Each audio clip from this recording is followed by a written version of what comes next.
As far as I can tell, I'm the only thing between you and your degree. In 1492, Columbus, no, we'll keep it short. What a great story from the class president. You know what happened to those monkeys? 3 of them went to Congress to carry on the tradition of doing things without a purpose. And being an Air Force guy, the other guys went into the Navy. How many people do we have from out of state? Woohoo! Henry, we showed up at the wrong place. Me and him are up for re-election here, but welcome. Enjoy your time, spend money. But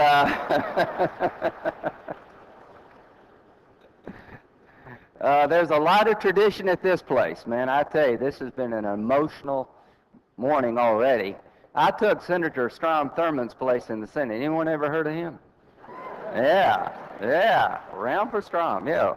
And Senator Hollings was my senior senator. He was 36 years a junior senator from South Carolina, was the senior senator for 2 years. That doesn't sound quite right, but I want to acknowledge his service to our country. He's a Citadel graduate.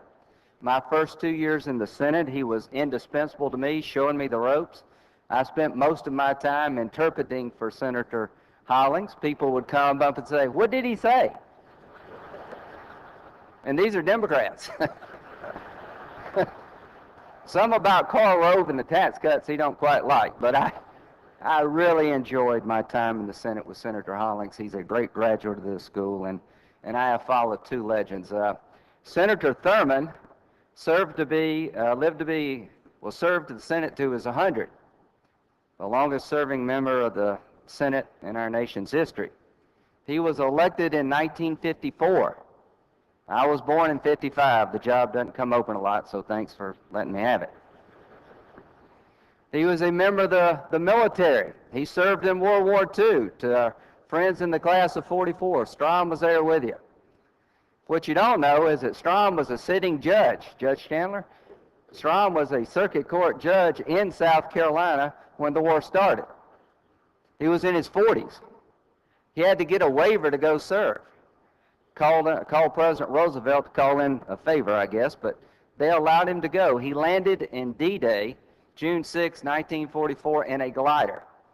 Fought throughout the European theater, headed to Japan before they surrendered. Now, pretty impressive, right? It gets better. 50 years later, on the 50th anniversary of the D-Day landing, they're getting up a group from Congress to go to represent America at the D-Day landing. Well, who do they ask to lead the delegation? Senator Thurmond. He's the oldest anything. You know, he was actually there. So they write him a letter requesting that he lead the American delegation to celebrate the 50th anniversary of the D-Day landing. He writes back, "Honored you asked, can't go, got a kid graduating high school." Tough act to follow. Now, when I stop talking here in a minute, you're going to get your degree to the class of 2008, and you're going to be able to say, when asked, "Where'd you go to school?" "Well, I'm a Citadel graduate." Sounds pretty good, doesn't it? People will be impressed. People all over this country and all over this world will know what that phrase means. I'm a Citadel graduate. It means to the rest of us that you have a value-based education. Duty, honor, country, military discipline, rolled around superior academics. People will be impressed. A couple challenges to you. As you go out into the world and deal with some of the monkeys that have made it, don't let the world change the values that the Citadel has instilled in you.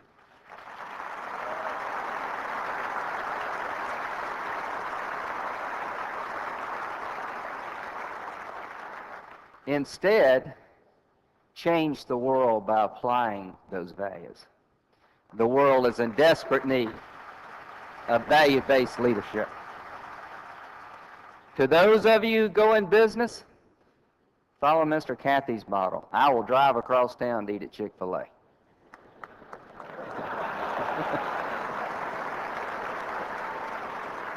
I'm trying to get some free coupons. Maybe I'll keep talking. But he's made it as a businessman, and he's given a lot more back than he's made. And I'm just honored to be up here with all of the honorees. But if you go into business, pursue the common good, not just the bottom line. Our business community needs ethical leadership now more than ever. So if you start a business, make sure that business not only serves your family, but it serves a greater purpose. If you have a family, instill into your children a sense of purpose, self-confidence. Instill in them the values that you've learned here. If you'll do that, you'll never have to worry about your kids. To those who go in public service, serve a cause greater than yourself. That's exactly what the Citadel stands for. It's at this time of the year when we have commencement speeches that the speaker is supposed to pass on some wisdom. This is the good news. This will be the very short part of my speech. I don't have a lot. When you make 800 on the SAT, the only job you can really go into is politics. As you can tell, math is not required in my business. To the young man from Taiwan. But one thing I have learned, as you travel through life, walk with God, it will make it an easier journey. That's the one thing I've learned.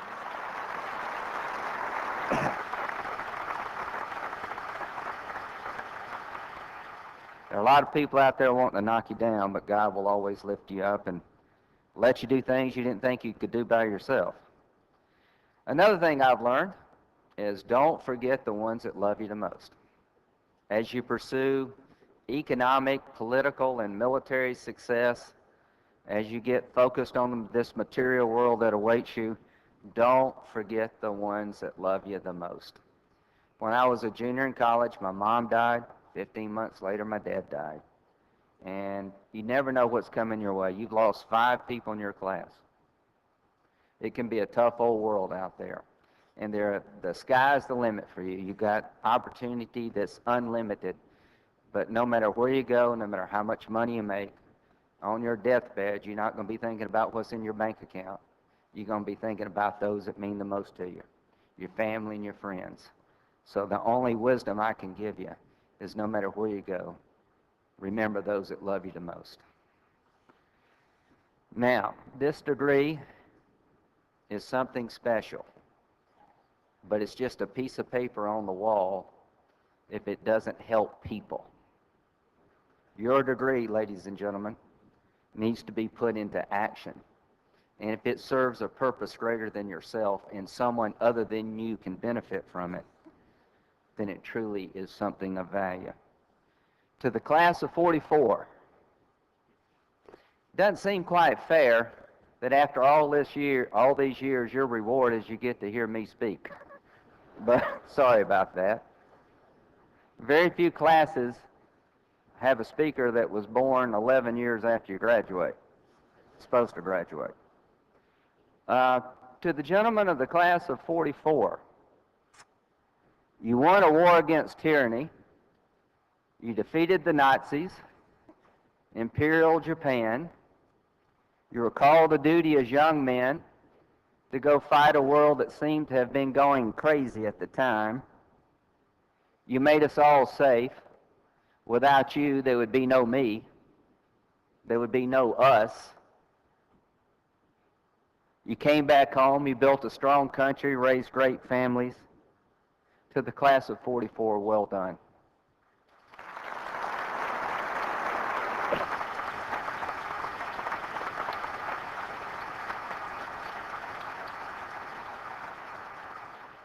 And to those that didn't make it, that's why we're here today.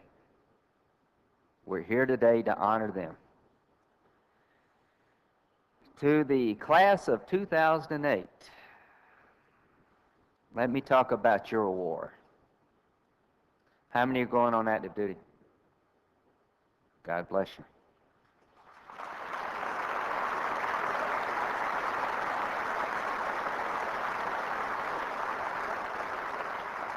64 years later, we're talking about a world at war, a global struggle against a fanatical enemy who believes that there's only one way to worship God and that there's only a limited role for a woman.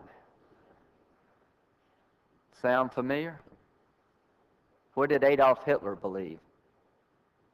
What did Tojo believe? There's something about mankind that seems to be eternal, good and bad. Well, your enemy has the same desires as the enemy of 64 years ago. They'd like to take over the world and make us all follow them. Well, you know what? We're not. We're not going to follow them. You're going to do what the class of 44 did. You're going to stand up to them and you're going to beat them.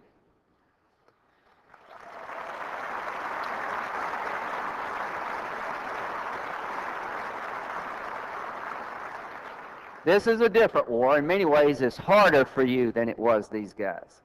I know that's an odd thing to say, because when they went off to war, the country was united. The world was united. Everybody was in the fight.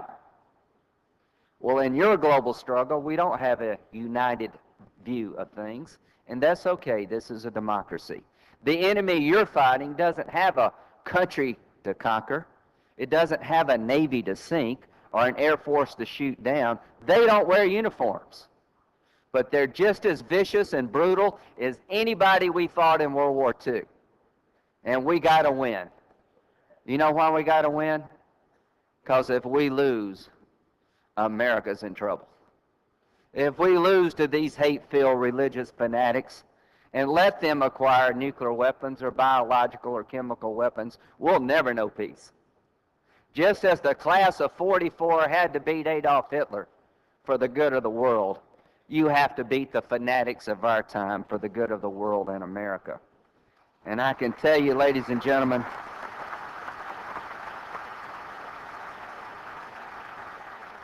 after 11 visits to Iraq and numerous visits to Afghanistan, we're in good hands. Your contemporaries, people your age, are in the fight now, and some of you are soon to follow. Make me proud to be an American. You're all volunteers. Most of us haven't suffered much at all in this war, but a few of us wearing the uniform have suffered greatly. I have never been more enthusiastic about being an American as I am now, because I have met the best among us, those in uniform of your generation, of your age, and I find them to be the best among us.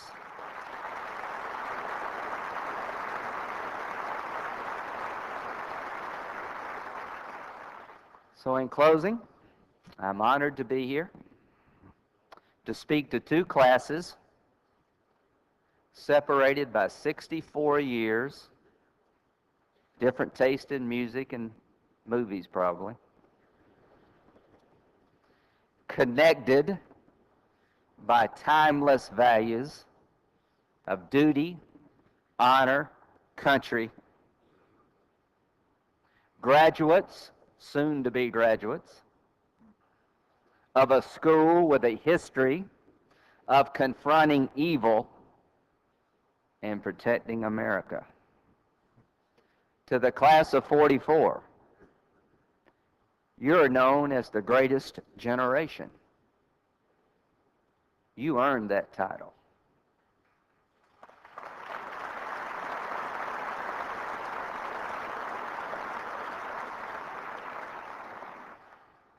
To the class of 2008,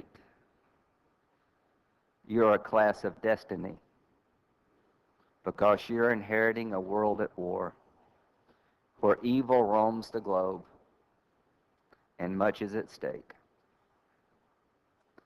How will it end? It will end in your victory, because the way evil has been contained since the beginning of time is for good men and women to meet the challenges of their time. That's the way this war will end. It will be the good men and women of the class of 2008 and your comrade in arms throughout the country that will choose to go to faraway places with strange-sounding names